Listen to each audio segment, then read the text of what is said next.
안녕하세요. 기도회로 모이게 해주신 하나님께 감사드립니다. 오늘은 교과 8과 보시도록 하겠습니다. 8과 제목은 언약의 율법입니다. 제가 기억절을 읽도록 하겠습니다. 그런즉 너는 알라 오직 내 하나님 여호와는 하나님이시요 신실하신 하나님이시라.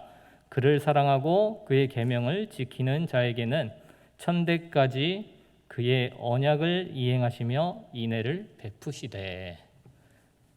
오늘 교과는 이렇게 말하고 있습니다. 이번 주 교과는 하나님의 율법과 시내산 언약에서의 율법의 위치에 초점을 맞출 것이다 하면서 오늘 언약과 율법의 관계에 대해서 말을 하고 있습니다. 첫째 날 일요일 소지입니다. 이스라엘을 택하심. 교과에는 이렇게 말하고 있습니다. 유대인의 전승은 하나님께서 이스라엘과 더불어 언약을 체결하신 이유가 다른 민족들이 먼저 그것을 거절했기 때문이라고 가르쳤다. 하나님께서 그들을 택하신 것은 그들이 그처럼 높은 명예와 특권을 받을 만한 자격이 있었기 때문은 아니었다. 그들은 하나님의 사랑을 받아 그분의 백성으로 선택될 만한 어떤 장점도 갖고 있지 않았다. 하나님께서 이스라엘을 택하신 근본적인 원인은 우리가 다 이해할 수 없는 그분의 사랑과 은혜 때문이었다. 이번 교과에서 여러 번 이야기하는 것처럼 이스라엘 백성들이 어떤 자격이 있어서 그런 게 아니라 온전히 이해할 수 없는 하나님의 사랑과 은혜 때문에 언약을 맺게 되었다라고 교과는 또 말하고 있습니다. 그러면서 질문을 하고 있습니다. 하나님께서 이스라엘을 택하신 목적은 무엇이었는가? 그들이 먼저 받은 것을 세상에 전하는 도구가 되게 하기 위함이었는가? 하면서 출애굽기 19장 6절과 히브리서 2장 9절의 성경절을 제시하고 있습니다. 그래서 이 두 성경절은 말하기를 이스라엘 백성으로 제사장 나라가 되어 하나님에 대한 진리를 모든 나라, 모든 사람에게 전하게 하기 위해서 하나님께서 이스라엘을 택하셨다라고 두 성경절은 말하고 있습니다. 그러면서 교과는 말하고 있습니다. 우리 제7일 예수 재림 교인들은 자신들을 구원받을 유일한 대상으로서가 아니라 세천사의 기별이라는 맥락 속에서 구속의 기별을 세상에 선포하도록 하나님의 부르심을 받은 현대 이스라엘임을 자부한다. 중요한 게 이겁니다. 저희 제7일 안식일 예수 재림교회는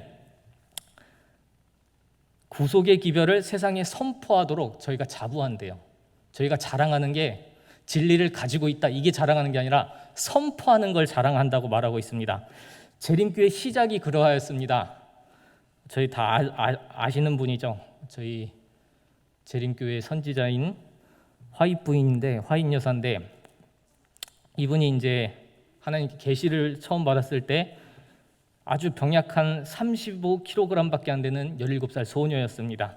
그리고 학력은 초등학교 중퇴였고, 정말 화입 부인이 스스로 말씀하셨어요. 약한 자 중에 자신이 약한 자였다고.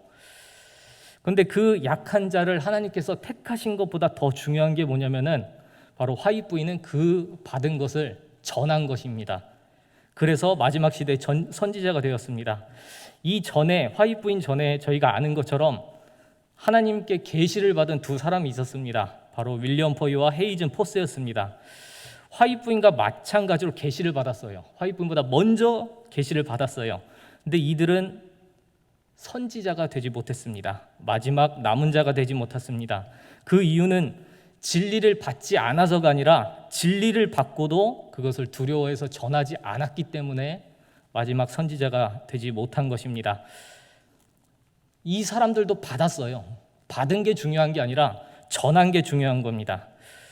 오늘 교훈은 이렇게 말하고 있습니다. 일요일 교훈은 하나님께서 고대 이스라엘과 현대의 영적 이스라엘을 택하신 것은 구원을 독점하는 배타적인 무리가 아니라 세상의 복음의 기별을 전파하는 도구로 부르신 것이다.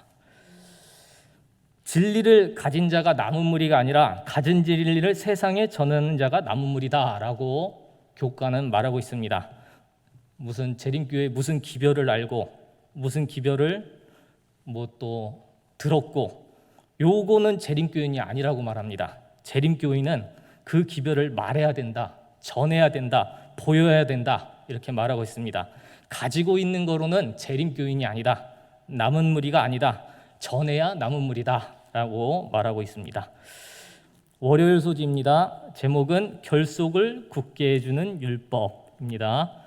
성경절을 제가 읽겠습니다. 여호와께서 그의 언약을 너희에게 반포하시고 너희에게 지키라 명령하셨으니 곧 십계명이며 두 돌판에 친히 쓰신 것이라. 교과는 이렇게 말합니다. 그동안 계속해서 강조해 온 것과 같이 언약은 항상 은혜의 언약이다. 그 은혜는 불순종을 묵인하기 위해 주어진 것이 아니다. 오히려 정반대로 언약과 율법은 뗄 수 없는 불가분의 관계에 있다라고 말하고 있습니다. 그러면서 이런 질문을 던집니다. 언약과 율법은 얼마나 밀접하게 연결되어 있는가?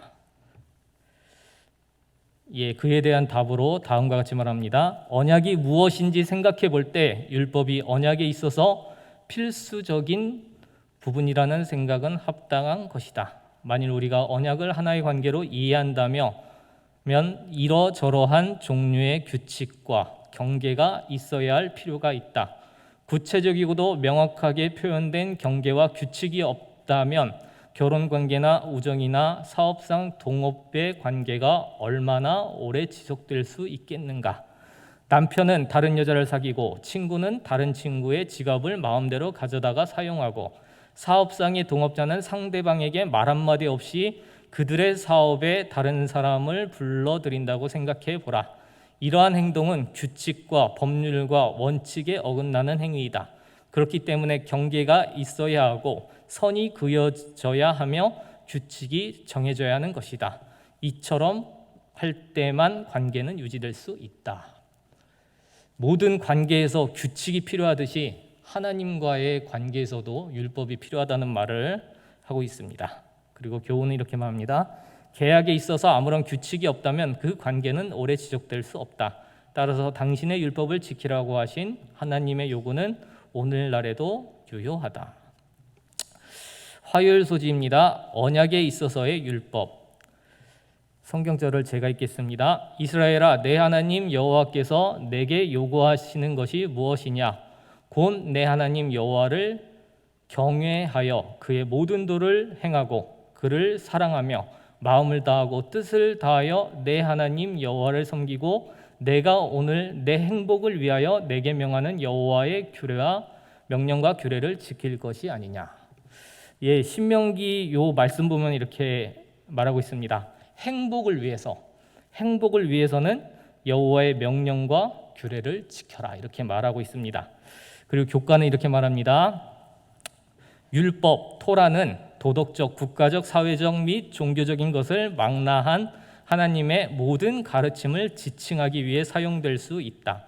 토라에는 그들이 영육간의 풍성한 삶을 누릴 수 있도록 하나님께서 당신의 백성들에게 베푸신 모든 지혜로운 권면이 포함되어 있다. 시편 기자가 여호와 율법을 즐거워하여 그 율법을 죄하로 묵상하는 자를 복되다고 한 것은 결코 놀라운 일이 아니다. 성경은 아주 중요한 말을 하고 있습니다. 하나님의 율법을 주야로 묵상하는 자가 복이 있다고 말하고 있습니다. 무엇보다도 율법을 계속해서 묵상하는 자가 복이 있다고 말하고 있습니다. 저희가 다니엘 6장 이야기를 너무나도 잘 알고 있습니다. 다리우 왕이 다스리고 있을 때에 다니엘이 총리 중에 가장 높은 총리였어요. 가장 높은 총리인데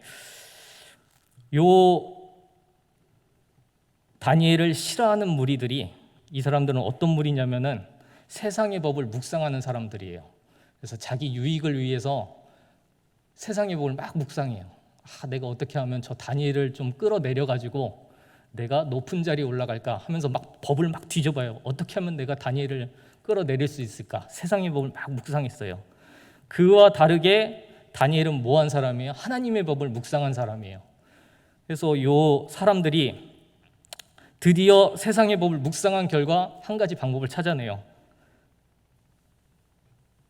왕한테 가가지고 30일간 왕만 경배하도록 그렇게 조서에 어인을 찍으라. 그러니까 왕이 찍죠. 세상의 법을 묵상하는 사람들이 이기는 것처럼 보입니다. 그런데 참 다니엘이 한심하게 그런 상황에서도 다니엘은 뭐예요? 하나님의 법을 계속 묵상해요. 하나님의 법을 묵상해요. 지금이 어느 때인데 하나님의 법을 묵상합니다. 세상의 법을 묵상해서 피할 길을 찾아야 되는데 계속 그래도 하나님의 법을 묵상하고 있습니다. 근데 저희가 그 결과를 너무나도 잘 알고 있습니다. 그 결과 유익을 누가 얻었을까요? 하나님의 법을 묵상하는 다니엘이 이겼나요? 아니면 세상의 법을 묵상하는 사람들이 유익을 얻었나요? 저희가 너무나도 잘 아는 것처럼 하나님의 법을 묵상한 어떻게 보면 바보처럼 보이는 다니엘이 유익을 얻은 이야기를 저희가 볼 수가 있습니다. 저희가 세상을 살면서 세상의 법을 묵상하는 경우가 참 많아요. 집 살 때도 그렇죠. 집을 사거나 팔거나 아니면 전세로 들거나 월세로 들어갈 때 복잡해가지고 세상의 법을 좀 묵상해야 돼요. 부동산법을 좀 묵상해야 돼요. 그래야 좀 돈 벌고 손해보지 않을 것 같아요. 요즘 투자를 많이 하시더라고요. 그래서 투자에 대해 알아야 돼요. 투자법을 묵상해야 돼요. 그래야 돈을 벌 수 있어요. 그래야 남들 다 주식한다, 코인한다 해가지고 돈 좀 버는데 나도 좀 묵상해서 벌어야죠. 그 법들을 묵상해서. 공부법을 묵상해야 돼요. 공부법을 묵상해가지고 공부를 잘해가지고 성공을 해야 돼요. 대학 잘 가는 법을 좀 묵상해야 돼요. 요즘 대학 가기 진짜 힘들더라고요. 방법이 너무 많아요. 좀 묵상을 해야 돼요. 좀 멋있게 보이는 법을 묵상해야 돼요. 사람들한테 호감 사는 법을 좀 묵상해야 돼요. 그것들을 좀 묵상해야 돼요. 저도 하나 전자기기나 살려면은 묵상을 해요. 인터넷이랑 막 유튜브를 뒤져가지고 이걸 어떻게 싸게 사야 되고 어떤 걸 사야 손해를 안 보고 신경이 온통 다 거기가 있어요. 그것들을 묵상하는데 이런 저희한테 세상의 법을 묵상해야만이 살 것 같은 저희한테 하나님이 말씀하십니다. 복 있는 사람은 여호와의 율법을 즐거워하여 그 율법을 주야로 묵상하는 자다. 주야로 세상 부동산법 묵상하는 자가 아니라 공부법 맨날 묵상하는 자가 아니라 온통 투자법 묵상하는 자가 아니라 물건 싸게 사려고 묵상하는 자가 아니라 세상 규정들 묵상하는 자가 아니라 주야로 하나님의 율법을 묵상하는 자들이 복이 있다고 성경은 말하고 있습니다. 제가 말하는 게 아니라 성경이 그렇대요. 성경. 교훈입니다. 교훈 그래서 이렇게 말하죠. 언약에 있어서 율법은 필수적인 부분으로서 하나님께서 당신의 백성들의 행복을 위해 주신 것이다. 그들은 율법에 순종함으로써 복을 받았다. 넷째 날 수요일입니다. 제목은 율법의 안정성입니다. 교과는 이렇게 말합니다. 율법은 하나님의 품성의 사본이므로 언약 안에 있는 율법의 존재는 하나님의 영속성과 신뢰성을 보증해 준다. 그분의 세계는 변함없는 도덕적인 원칙과 물리적인 법칙의 지배 아래에 있다. 이 사실은 우리에게 진정한 자유와 안심을 갖게 해준다. 율법은 하나님의 품성이므로 변함이 없다. 이렇게 말하고 있습니다. 세상에 사는 사람들은 서로 달라요. 다른 지역에 살아서 다르고요. 다른 가정에서 자랐기에 다르고요. 다른 시대에서 살았기에 달라요. 다른 환경에서 다른 것을 배워가지고 다 달라요.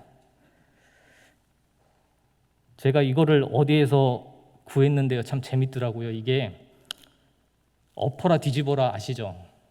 이거 모르는 분 엎어라 뒤집어라인데 잘 안 보이실 텐데 제가 읽어드릴게요. 이게 지역마다 다 달라요. 부르는 게. 제가 몇 가지만 소개해 드릴게요. 서울은 대댄지고요. 안양은 엎어라 뒤지라. 안성은 엎어라 제쳐라. 부산은 대댄지 젠디. 경주는 벤도소라. 저도 모르겠어요 이거. 그리고 통영은 땡땡뽀야 이렇고요. 강릉은 하늘이 높다 땅 편싸 이런 거고요. 전주는 으라으라 애야 된 대로 먹기. 다 달라요. 지역마다 다 달라요. 이렇게. 다른 지역, 다른 가정, 다른 시대, 다른 환경, 다른 배움, 다른 문화들이 만들어가지고 뭘 만드냐면 서로 다른 규칙들을 만들어요. 서로 다른 규칙들을. 저도 집사람이랑 참 문제가 되는 게 다른 것들이에요. 저는 잘할 때 저희 집은 그거예요. 저희 집은 밥을 먹고 나면 그릇을 설거지를 하든 안 하든 싱크대 안에 넣어놔야 돼요. 넣어놔야 되는데 저희 집사람은 다르게 어쨌든 그냥 식탁에 놔뒀다가 그거를 설거지할 때 한 번에 다 치우는 거예요. 그리고 또 뭐가 다르냐면은 저희 집만 그런 것 같아요. 저희 집은 연락을 잘 안 해요. 저희 집은 연락을 잘 안 해가지고 그냥 한 달이 지나도 부모님이랑 그냥 연락을 안 하고 살았기 때문에 관계가 좋아요. 그냥 연락을 안 해도. 근데 저희 집사람은 하루에도 이제 가족들이랑 연락을 막 하더라고요. 그래서 그것 때문에 갈등이 좀 있기도 했습니다. 다른 세대를 살아서 다른 규칙을 가지고 있는 것입니다. 다른 지역에 살다 보니까 다른 규칙을 가지고 있어요. 다른 집안에 살다 보니까 다른 규칙을 가지고 있어요. 다른 수준에 살다 보니까 다른 규칙을 가지고 있어요. 그래서 다른 규칙들로 아시는 것처럼 대한민국에 갈등이 많습니다. 뭐 남녀 갈등, 세대 갈등, 정치 갈등, 지역 갈등, 여러 갈등들이 있습니다. 오늘 이런 갈등이 많은 대한민국의 교과가 이런 말을 하고 있습니다. 하나님이 신뢰할 만한 분이라는 확신은 그분이 율법의 하나님이라는 사실에 근거한다. 그분의 뜻과 그분의 율법은 하나님이다. 하나님께서 옳다 하신 일은 옳은 것이다. 왜냐하면 그것이 최상의 관계를 묘사하고 있기 때문이다. 그러므로 하나님의 율법은 결코 제멋대로이거나 변덕스러운 것이 아니다. 그것은 우주에서 가장 안정적인 것이다. 이렇게 말하고 있습니다. 하나님의 율법은 세대를 초월한대요. 지역을 초월하고 집안을 초월하고 환경을 초월한대요. 세대가 달라도 지역이 달라도 집안이 달라도 하나님의 율법은 변하지 않는다라고 말하고 있습니다. 진짜 안정적이다. 이렇게 안정적인 게 없다 말하고 있습니다. 세상의 법은 세대 따라 바뀌고 지역 따라 바뀌고 문화에 따라 바뀌고 그래서 법이 달라가지고 어때요? 서로 싸워요. 그래서 하나님의 율법이 사람에게 필요한 것입니다. 변함없는 하나님이 만드신 변함없는 율법, 어느 시대, 어느 지역이나 초월하여 연합시키는 것입니다. 교과 마지막에, 수요일 마지막에 이런 말이 있습니다. 하나님의 율법의 영속성. 하나님은 사랑이시라. 그분의 본성과 그분의 율법은 사랑이다. 이것은 과거에도 그러하였고 미래에도 영원히 그러할 것이다. 그의 행하심이 예로부터 그러하시며 지존무상하며 영원히 거하시는 분은 변치 않으신다. 예, 다섯째 날 목요일 제목은 만일입니다. 예, 목요일에는 몇 가지 성경절을 주면서 공통점이 뭐고 그것이 언약의 본질에 대해서 무엇을 말하고 있는지 이렇게 물어보고 있습니다. 그래서 출애굽기 19장 5절에도 이렇게 말하고 있습니다. 너희가 내 말을 잘 듣고 내 언약을 지키면. 그리고 창세기 26장 5절에도 내 말을 순종하고 내 명령과 내 계명과 내 율례와 내 법도를 지켰음이니라. 그리고 레위기 26장 3절도 나의 규례와 계명을 준행하면. 다음 성경절에서 보면 알 수 있듯이 하나님은 분명히 율법을 지키라고 하셨습니다. 지켜야 된다. 지켜서 나를 닮은 나의 자녀가 되라 라고 말씀을 하셨습니다. 교과는 이렇게 또 말하고 있습니다. 언약은 조건적이다. 백성들은 선물을 거절할 수도 있고 은혜를 부정할 수도 있으며 약속으로부터 등을 돌릴 수도 있다. 언약은 구원과 마찬가지로 자유의지를 부정하지 않는다. 여호와께서는 백성들이 구원의 관계 속으로 들어오도록 강제하지 않으시고 그들에게 언약을 강요하지도 않으신다. 누구든지 그 초청을 받아들이면 책임이 따르게 되는데 그것은 언약의 축복을 얻기 위한 수단으로서가 아니라 받은 바 언약의 축복에 대한 외적인 표현으로 나타나게 되는 것이다. 여기 빨간 글씨에 이렇게 말하고 있습니다. 받은 바 언약의 축복에 대한 외적인 표현으로 나타나게 되는 것이다. 하나님께 받은 사랑의 표현이 바로 율법이다라고 말하고 있습니다. 제가 전에 한번 말씀드린 이야기인데요. 한 고등학생 아이가 이제 화상 채팅에 빠졌어요. 화상 채팅에 빠져가지고 이 여자랑 이런저런 이야기를 하다가 이제 큰일이 났습니다. 이제 이 여자가 너의 벗은 몸을 보여주면은 내 몸도 보여주겠다 이렇게 나옵니다. 그래서 이 고등학생 남자아이가 정신이 나가지고 자기 벗은 몸을 보여줬어요. 그러자마자 컴퓨터 화면이 꺼지더니 한 10분 지나가지고 그 남자아이한테 문자가 왔어요. 문자가 와서 너 나한테 2천만 원을 보내지 않으면 네 핸드폰 번호에 저장되어 있는 사람들한테 이 사진이 다 뿌려질 거다. 이 아이가 위기에 빠졌습니다. 돈이 2천만 원이 어디 있어요. 그래가지고 막 자신 노력대로 막 자신이 막 이렇게 저렇게 해보다가 안 돼가지고 아버지한테 맞아 죽을 각오를 하고 아버지한테 해결해달라고 말을 했어요. 네 아버지가 듣자마자 바로 이런 말씀하셨답니다. 내가 너를 책임진다. 일단 경찰한테 신고하고 만약 그 사진이 정말 유출됐다. 그러면은 너랑 나는 캐나다로 이민 간다. 아버지께서 엄청난 사랑을 보여준 거예요. 이 아들한테 엄청난 사랑을. 이 아들이 이렇게 엄청난 사랑을 아버지로부터 받았는데 그 다음에 아버지가 말하는 거를 거절할까요? 그 받은 사랑만큼 이 아들은 반응을 하는 것입니다. 이게 화요일 소지에 나오는 말인데요. 이런 말이 있습니다. 언약 아래 복음과 율법의 관계. 복음은 율법의 주장을 약화시키지 않으며 오히려 율법을 높이고 존귀케 한다. 새 언약 아래서 요구되는 것은 옛 언약 아래서 요구된 것에 비해 조금도 덜한 것이 없다. 성경은 분명히 율법을 지키라고 말하고 있습니다. 그런데 몇 교회들은 이렇게 말해요. 율법이 패한 게 복음이다. 이렇게 말해요. 기독교에서 복음주의하면 사람들이 막 좋게 생각하고 환영을 받아요. 그런데 율법주의하면 막 사람들이 껄끄러워하고 환영을 받지 못해요. 복음을 중요하게 생각하는 거 맞습니다. 그런데 이상하게 사람들은 율법을 중요하게 생각하는 것은 받아들이지 않으려고 그래요. 예수님이 이런 말씀하셨어요. 내가 율법이나 선지자나 폐하러 온 줄로 생각지 말라. 폐하러 온 것이 아니요 완전케 하려 함이로다. 이 말만 보면은 예수님은 율법주의자입니다.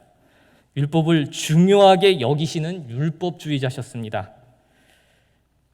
솔직히 율법주의가 문제는 아니에요. 율법을 중요하게 여기는 율법주의가. 형식주의가 문제지 율법주의는 문제가 아닌 것입니다. 오늘 교과에서 이렇게 말했습니다. 받은 바 언약의 축복에 대한 외적인 표현으로 나타나게 되는 것이 율법이다 라고 말을 했습니다. 하나님께 사랑받은 만큼 율법으로 나타나는 것입니다. 하나님께 사랑받은 경험도 없으면서 받은 척하는 그 형식주의가 문제인 거지 율법주의는 문제가 없습니다. 근데 몇 교회들은 말해요. 구약의 율법은 사라지고 신약의 복음만 남았다.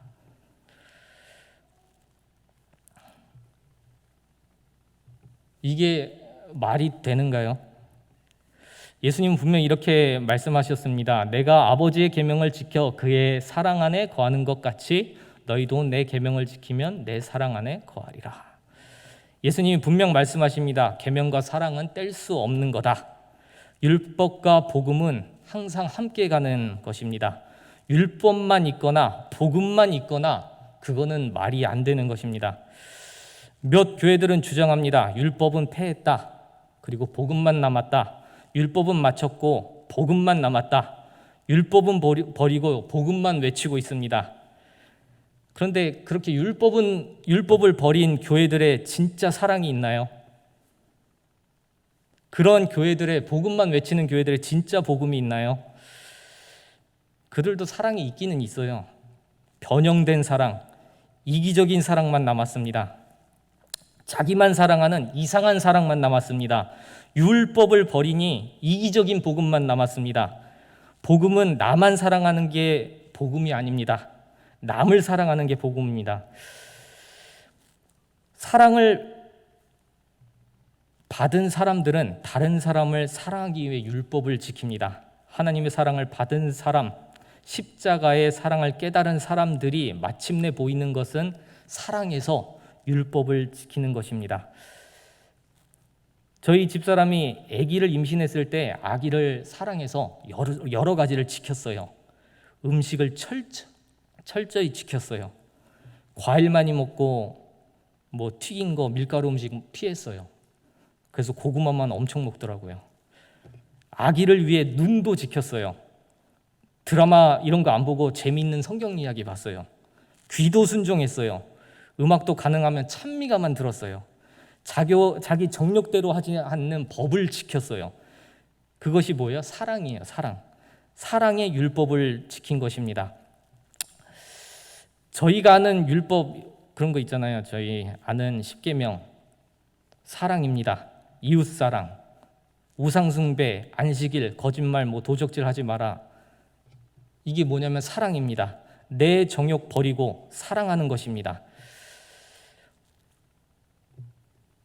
율법 없는 사랑은 없습니다. 사람들이 왜 율법을 껄끄럽고 환영하지 않냐면은 바로 자기 사랑하는데 율법이 방해되기 때문입니다. 예수님이 주는 사랑만 받고 사랑을 다시 주기는 싫은 것입니다. 예전에 교회에 막 사람들이 사랑이 없다, 너무 율법적이다 해가지고 교회에 율법을 강조하는 설교가 적어졌습니다. 율법을 강조하지 않았습니다. 근데 뒤돌아보면 그렇다고 해서 율법 강조하지 않아서 사랑이 넘치냐? 아닙니다. 율법을 강조하지 않다 보니 율법, 복음 둘 다 사라져 버렸습니다. 율법을 버리니 이기적인 복음만 남았습니다. 나만 사랑받으려 하고 이상한 사랑만 남게 된 것입니다. 오늘 교과 마지막에는 이렇게 말하고 있습니다. 사람이 그리스도의 능력과 은혜로 말미암아 하나님의 율법의 계율들을 지키기 시작하고자 한다면 그 이전에 반드시 마음속에 사랑이 있어야 한다. 사랑이 없는 순종은 아무 소용이 없을 뿐더러 불가능한 것이다. 그러나 사랑이 현존하는 곳에서 사람은 하나님의 계명들에 표현된 하나님의 뜻에 조화되도록 삶을 바로잡기 시작할 것이다. 교회들이 율법을 강조하지 않았다는 것은 바로 하나님의 사랑을 충분히 깨닫지 못했다고 스스로 말하는 것과 같습니다. 깊고 넓은 하나님의 사랑을 받았다면 율법을 강조하지 않을 수 없습니다. 문제는 율법이 아니었습니다. 바로 사람과 하나님의 관계에 문제가 있었기에 율법이 껄끄러웠던 것이었습니다. 성경과 오늘 교과는 말하고 있습니다. 언약과 율법은 떼고 싶어도 뗄 수 없는 관계이다. 저희가 언약을 세우신 하나님은 저희와 언약을 세우신 하나님은 언약을 이루시기 위해 저희에게 율법에 순종하라고 지금도 강권하고 계십니다. 하나님의 사랑을 깨달아 온전히 율법에 순종하는 저와 성도님들 되시기를 바라면서 교과 마치도록 하겠습니다.